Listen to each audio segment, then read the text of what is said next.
মাগুরায় তৃতীয় শ্রেণির ছাত্রীকে ধর্ষণ ও হত্যার চেষ্টায় সকল আসামিদের ফাঁসির দাবিতে মানববন্ধন অনুষ্ঠিত হয়েছে। সোমবার 10ই মার্চ আইনজীবী ভবনের সামনে জেলা আইনজীবী সমিতির আয়োজনে ঘণ্টাব্যাপী এ মানববন্ধন কর্মসূচি পালিত হয়।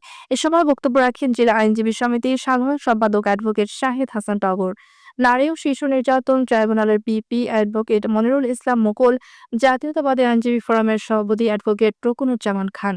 মানববন্ধনে বক্তারা বলেন, নিরাপত্তার কারণে গতকাল রিমান্ড শুনানি সম্ভব হয়নি। মধ্যরাতে রিমান্ড শুনানি হয়। প্রধান অভিযুক্ত হিটু শেখের 7 দিন এবং সহযোগী 3 জন আসামিকে 5 দিনের রিমান্ড মঞ্জুর করে আদালত। বক্তারা আরো বলেন, আমরা আশা করছি এই মামলায় দ্রুত সময়ের মধ্যে আসামিদের সর্বোচ্চ শাস্তি নিশ্চিত করা হবে।